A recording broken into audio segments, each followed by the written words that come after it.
Grupo de jóvenes políticos extraordinarios juntos por el canal de los campeones. Podcast político por Luna TV.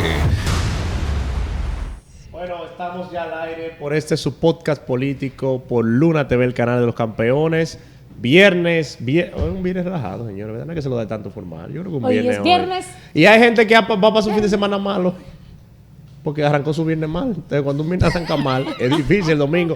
Pedro Junior Dicen Castillo. que cuando el domingo va a ser bueno, desde el viernes se sabe. Bueno, pues hay gente que domingo vaya a misa entonces, temprano. Este domingo va a ser muy bueno y lo vamos sabiendo desde ya. La Pero fuerza del pueblo lo sabe desde el jueves. Antes de hablar de política. Tenemos el líder aquí. Antes de hablar de política, no hay tema de farándula. Aquí se habla poco de farándula. No, pero antes de hablar de farándula. De farándula política hablábamos ayer con el asunto de que se habían dado golpes a una gente, una cosa, ¿sabes? Ay, yo escuché un manoteo, una vaina, una cosa. Escuchen. De que tú eres serio. No, usted no es más serio que yo. Mire, y pam, y se armó un... Mello, que tú como que debes subirle liria al amplio, porque estamos como muy oscuros toditos. Parecemos haitianitos. Pero antes de que ustedes se vayan por la farándula, los chismes, la política, yo quiero saludar. Fuetazo, espérense. Hay que decir que hoy es el día que se debería celebrarse el natalicio de nuestro padre de la patria, Juan Pablo Duarte, 26 de enero del año 1813. Nació Juan Pablo Duarte, el ideólogo fundador de la Trinitaria y por quien nosotros hoy somos una patria libre independiente. Juan Pablo Duarte, que fue masón, miembro de los Illuminati, de la Logia Masónica de las Américas, y que su ideología libertaria fue fruto de esos grupos que le adoctrinaron, especialmente en su viaje a Francia, cuando su padre, oigan esto, ¿ustedes no sabían algo? Que está viendo un historiador que se ha profundizado en la vida de Duarte.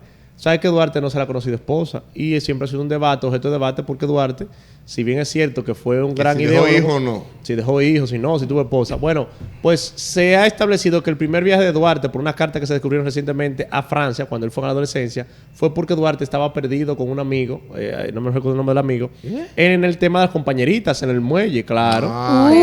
Perdido en el tema de las compañeritas. Entonces los padres de Duarte... Para evitar como que él se descarriara, ¿verdad? En términos llanos de la época, mira, te vamos a mandar para afuera a estudiar porque tú estabas cogiendo mal camino. Te estás yendo de tarde para allí, para los muchachos. Estaba descarriado. Aparece al otro día. De allá para acá hay que Duarte se encuentra con las logias masónicas. Pero Duarte no era tan alto de tamaño, entonces era chiquitico. Y cosas. Pero era educado en la época de familia... de familia, descendencia, sí. Yo, aprovechando que hoy es el día de Duarte, hoy, entre tantas frases que tiene Duarte, encontré una que creo que aplica tanto con la realidad de hoy en día en la República Dominicana. Dice: la nación está obligada a conservar y proteger por medio de leyes sabias y justas la libertad personal, civil e individual, así como la propiedad y demás derechos legítimos de todos los individuos que la componen. ¿Tú lo dices por DNI? Claro que sí. Ah, bueno. Claro que sí. Mira, otro dato interesante. Duarte dice, Duarte lo decía, oye, bien, hace casi 200 años atrás, hay que cuidarnos, nuestra integridad, nuestras cosas. Y eso es lo que hoy en día nos está haciendo. Saludos, buenas tardes. Hay otro dato muy interesante de Duarte que a mí me llamó mucho la atención la primera vez que lo escuché, y es que él fue militar y fue también dramaturgo. Y yo Duarte fue general del ejército haitiano, porque Duarte fue un general haitiano. Pero él, sí, pero lo hacía con la intención de meterse de a poquito en el ejército haitiano, ir conociendo sus estrategias, cómo pensaban, cómo se manejaba. Duarte sabía utilizar las armas, la ballesta, para en su momento indicado, en el momento adecuado, en el momento explicarlo perfecto, y enseñarle a los trinitarios. Lo que pasa es que recuerda que en la parte del dramaturgo, dame un momentito para que ustedes lo suelten, lo abunden si desean después. En la parte de que fue dramaturgo con este asunto del teatro, que a mí me sorprendió porque en aquel tiempo, como no se podía hablar de política como hablamos hoy o de ideologías, Duarte se mezclaba en el teatro, en el auditorio hacían obras y daba su mensaje de un modo subliminal, y así se fue colando entre la sociedad, entre las personas, y también se fue desde el ejército, se fue colando entre los militares.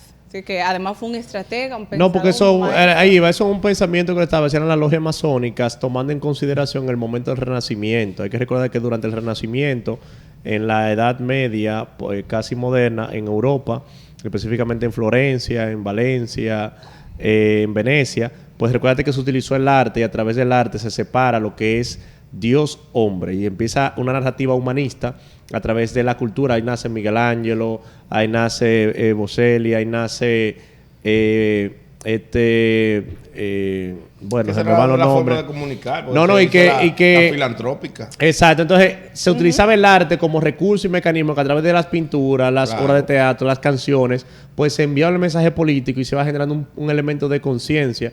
Y el arte siempre ha sido un aliado de las causas políticas en momentos donde las dictaduras entonces repelen este tipo de pensamiento. Y en la época en la que Duarte funda la Trinitaria, pues naturalmente que era imposible. Yo me gusta recordar a Duarte como el Duarte joven. Sí, que siempre hay manera, porque aquí un ejemplo, en tiempo de Trujillo, como era que le decían aquí, los panfleteros. Exacto. Daban comunicaciones, hacían obras teatrales y buscaban la manera de cómo de un modo pasar la clandestino. Información. Exactamente. Y se colaban entre la multitud. A mí me gusta de recordar a Duarte como ese Duarte joven, porque fruto de que pocas imágenes hay de él, la imagen icónica que conocemos es de un Duarte ya viejo.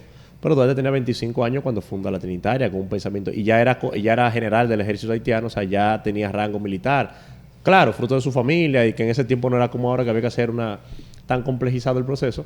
Incluso Don Juan luego narraría, cuando habla sobre la restauración, que para las épocas del siglo XIX aquí se le daba rango militar, pues tú peleas una batalla. Pero, o sea, tú ibas a una batalla y sobrevivías, tú eras general ya. Usted es general de batalla, pues usted peleó. Pero cuando pasó la independencia, Duarte tenía como la edad tuya, 30 años. Sí, Duarte tenía 30 y pico de años. 31 años. Sí, así es. Entonces, pero es lo que te digo, mira, yo una vez hice un análisis de que las grandes transformaciones en la historia no han sido por pensamientos o por viejos, han sido por jóvenes políticos. Por ejemplo, Juan Bosch tenía 30 años cuando funda el PRD en el exterior. Duarte tenía 25 cuando funda la Trinitaria. Fidel Castro 26 cuando inició el proceso de Revolución Cubana.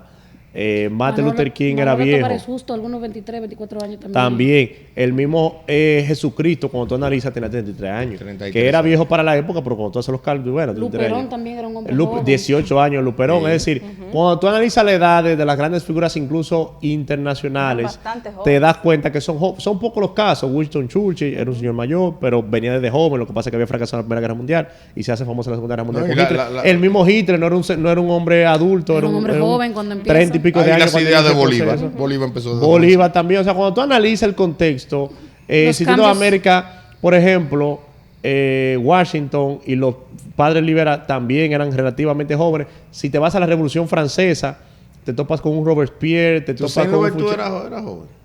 No, pues es un Roberto haitiano. Ajá, pero era un general, pero no era viejo. No, era como los 30 y pico, 40 años. No llegaba a los 40, no creo que llegaba a los 35.